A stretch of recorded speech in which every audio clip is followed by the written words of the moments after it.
starting on Monday. Now, travelers arriving from 37 countries and territories will face fewer entry requirements, with their vaccine status also recognized. The UK has faced widespread criticism over its red list, with South Africa's exclusion believed not to have been based on sound scientific evidence.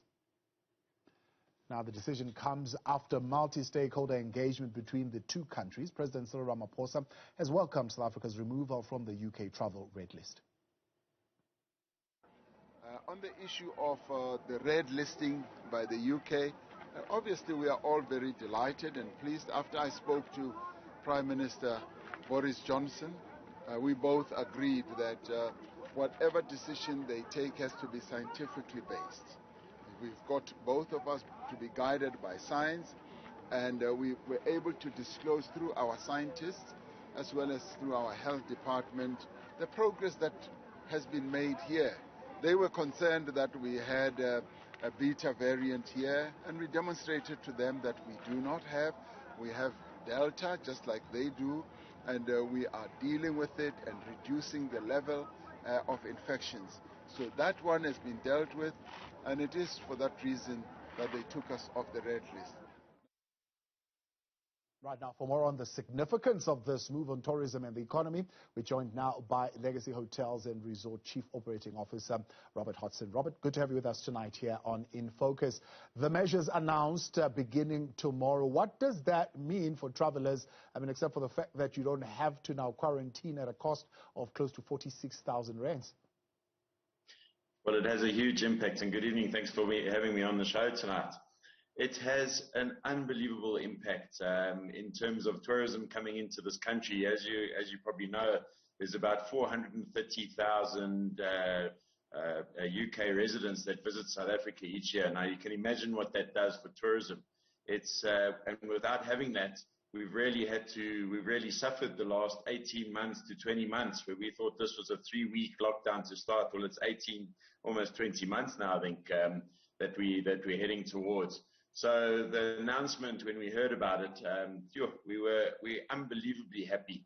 And we just see that tourism industry can start the recovery and go from strength to strength now. Yeah, majority of airlines have not been seeing great numbers in any case because of course, much of their travel restricted to the domestic routes. But Virgin Atlantic, I see, they say 4 days after that particular announcement, they saw an increase of up to 150%. That is quite a jump, of course, from a very low base. But are you seeing that kind of number translating into hotel bookings? So we're seeing an increase in hotel bookings. I think everyone's sort of waiting for tomorrow for the official announcement. So we're definitely seeing increase in hotel bookings. Not as many as we thought there would be, but what we have seen, it's very short term. People are booking and traveling almost straight away. So they're not planning far in advance anymore. If you want to travel in December, you probably find they're going to book in November. I think everyone is still so scared in the world that there can be potential lockdowns, potential further restrictions set. So we're seeing a change in the pattern as to the booking processes. But definitely, when we talk about airplanes have to go full both ways. And up to now, they've been running. They haven't been able to go full out. They've been running fairly good load factors coming into South Africa, but not going out because of the quarantine. So I also think a lot of UK residents will be visiting family. So I definitely think the surge in visitors won't only have an impact on hotels, but of course they're going to be living in private homes too, which is an interesting scenario. Yeah, stakeholders, industry, is it ready for that gradual increase of the numbers of people coming in? We are ready. I tell you, the industry's ready. We're delighted. We can't wait. I travel a fair amount, and I have been traveling over this time. Our airports are ready. Our teams at the airports are ready. The health officials are there. We are checking all the protocols that need to happen. If you go out and about into hotels, not only legacy hotels, but numerous of the other groups, protocols are in place. Staff are on standby. And I just think there's a huge amount of excitement in all these venues. I mean, we can't wait in Sandton, and you probably see the picture behind me. We can't wait for the Leonardo to experience its first international guests, because literally it opened a month before lockdown happened. So a lot of excitement out there, and what you will see is gradually more and more hotels will start opening again. There's still quite a few that are closed. More and more will start opening, and the recovery will be, I think, relatively quick. Although the economists are saying 2024 and 2025, we are really hoping that they're wrong and that it does recover a lot quicker than that. Yeah. Will you be requiring vaccine passports to those who will be checking in to your facilities to do 24-hour tests and the likes? Well, yeah, the vaccine passport aspect has certainly been discussed. We haven't made a policy decision yet as to whether we'll only allow vaccinated guests. At the moment, we are working with our teams in all our various hotels and locations to get the hotel staff and management vaccinated, because once we've done that, then it also is great to be able to say that the whole team's vaccinated. And we're doing quite well at that, so we'll see how we go going forward. In terms of, people are going to have PCR tests to leave the country again. So we've set ourselves up and made sure that we've got the necessary medical people in close proximity to us or to come on site to be able to do this for our guests to make the ease of their stay better. Because what we do want is we want every guest that comes into this country to experience what South Africa is all about and how amazing South Africa is, and go back and tell the good word.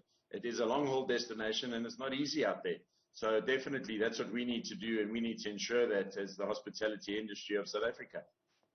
Now, Rob, tell me then, give us a sense of what you have put in place as the Legacy Group to make sure that your hotels are almost hands-free, because I think that's the way that many international accommodation places are going. The hands-free process, yes, of course, there's, we've gone as far as we can.